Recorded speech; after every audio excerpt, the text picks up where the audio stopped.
Hello everyone, কেমন আছো তোমরা সকলে? আশা করছি সকলেই ভীষণ ভালো আছো, সুস্থ আছো। আর আমরাও কিন্তু বেশ ভালো আছি। আর আমার নতুন আরও একটা ব্লগে তোমাদের অনেক অনেক ওয়েলকাম।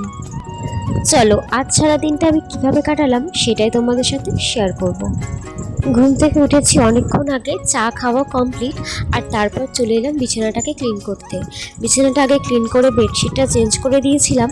আর তারপরে কয়েকটা জামা কাপড় ছিল একটু অগোছালো, সেগুলোকে ভাঁজ করে আলনার মধ্যে রেখে দিচ্ছিলাম।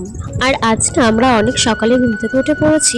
তখন প্রায় 5:30 মতন বাজে। আমার ছেলে না ঘুম থেকে উঠে গেছে, জানি না কেন এ বাড়িতে এসে একটু তাড়াতাড়ি ঘুম থেকে উঠে পড়ছে।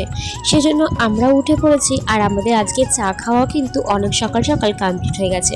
সেই জন্য এখানে কাজগুলো সেরে রাখছিলাম। এদিকে টেবিলের ওপরটাও একটু নোংরা হয়েছিল, সেটাকে পরিষ্কার করে নিলাম। আর তোমাদের বললাম না আমার ছেলে সকাল সকাল ঘুম থেকে উঠে পড়েছে, এই জন্য কিন্তু সকাল সকালও ঘুমিয়েও পড়েছে। সকালে একবার ঘরটা ঝাড় দেওয়া হয়েছে, যেহেতু মাটির ঘর সেজন্য নোংরা হয়ে যায়, সেজন্য আমি আরও একবার ঝাড় দিয়ে নিচ্ছিলাম। বাইরে মা রান্না বান্না সারছে আর আমি এদিকে ঘরের কাজগুলো সেরে ফেলছি। আর আজকে না প্রচণ্ড গরম পড়ছে, সেজন্য আমি এখানে বসে একটু ঠান্ডা জল খাচ্ছিলাম। আর আজকের আকাশটা কিন্তু দেখতে ভীষণ সুন্দর লাগছিল। আর আমার ছেলেও না আজ বেশিক্ষণ ঘুমোয়নি, একটুখানি ঘুমিয়ে উঠে পড়েছে। সেজন্য ঘুম থেকে ওঠার পর ওর খাবারটা বানিয়ে ওকে একেবারে খাইয়ে দিলাম। ছেলেকে খাওয়ানোর পর আমরা ওইদিকে খেতে চলে এলাম। আর আজ আমাদের না অনেক তাড়াতাড়ি রান্না বান্না হয়ে গেছে।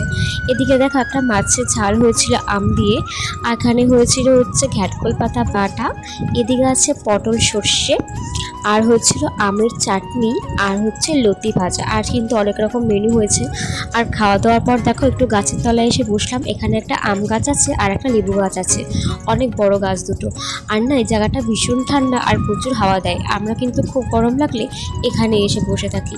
তো অনেকক্ষণ বসার পর ছেলেকেও স্নান করিয়ে দিয়েছিলাম, আর আমিও তারপর তাড়াতাড়ি করে স্নান করে নিয়েছিলাম। কিছুক্ষণ পর ছেলে দুপুরের খাবার টাইম হয়ে গিয়েছিল, সেজন্য ওকেও খাইয়ে দিলাম। আর একটু পরে কিন্তু আমরাও লাঞ্চ সেরে নিয়েছিলাম। দেখো খেয়ে টেয়ে আমরা আবার গাছতলায় বসে আছি। কি করব বলো, আমাদের তো টিনের ঘর, প্রচণ্ড গরম হয় আর এখানে বসলে একটু শান্তি লাগে। এরপর বিকেলে ছেলেকে ঘুম পাড়িয়ে দিয়েছিলাম। ঘুম পাড়িয়ে দিয়ে আমি এখানে একটু রিলস বানাচ্ছিলাম। আর বাড়িতে গিয়ে দেখি আমার ছেলে একদম ঘুম থেকে উঠে দেখো পা তুলে বসে রয়েছে। এরপর দুই বান্ধবী মিলে বেরোলাম একটু ঘুরতে। আর বিকেলবেলা করে হাঁটতে বেরোতে কিন্তু বেশ ভালো লাগে। এরপর চলে এলাম মন্দিরে একটু ঠাকুর প্রণাম করতে। আর এই মন্দিরটা কিন্তু আমি আমার অনেক ভিডিওতে দেখিয়েছি। রাস্তার পাশে একটা বাড়িতে দেখলাম এই ফুলগুলো, দেখতে কিন্তু ফুলগুলো ভীষণ সুন্দর। তোমরা যদি কেউ নাম জেনে থাকো তাহলে কিন্তু অবশ্যই কমেন্ট করে জানিও। এরপর চলে যাচ্ছিলাম বাড়িতে।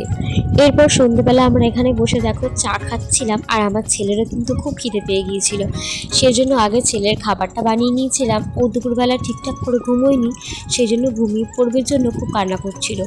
সেজন্য এখানে তাড়াতাড়ি করে খাবারটা বানিয়ে ওকে এখানে ঘুম পাড়িয়ে দিলাম। ছেলেকে এখানে ঘুম পাড়ানোর পর একটু বাইরে গিয়ে বসেছিলাম। আর বাইরে কিন্তু আজ ভীষণ সুন্দর হাওয়া দিচ্ছিল, সেজন্য সবাই মিলে এখানে চেয়ার নিয়ে বসেছিলাম। মাঝে মাঝে কিন্তু এরকম সবাই মিলে বসে গল্প করতে ভীষণ ভালো লাগে। তো ওখানে আমার একটা বান্ধবী ছিল, আর এখানে ছিল আমার দিদি, আর এই যে আমি, সবাই মিলে এখানে বসে একটু গল্প করছিলাম।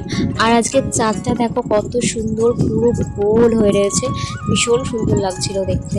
এরপর আমি ছেলের জন্য এখানে খাবার বানাচ্ছিলাম। আসলে ওকে আমি হোমমেডভাবে যে সেরেল্যাকটা খাওয়াই সেটা শেষ হয়ে গিয়েছে, সেজন্য না আমি এখানে বানাচ্ছিলাম। আর ও যেহেতু এটা সকালে খায়, তাই সকালে একটু তাড়াহুড়ো হবে, সেই জন্য রাতের বেলায় বানিয়ে রাখলাম। এখানে দেখো আমার সেরেল্যাক বানানো একদম কমপ্লিট। আর আজকের ভিডিওটা আমি এখানে এন্ড করছি। ভিডিওটা কেমন লাগলো অবশ্যই কমেন্ট করে জানিও। আর ভালো লাগলে আমার চ্যানেলটিকে সাবস্ক্রাইব করে দিও।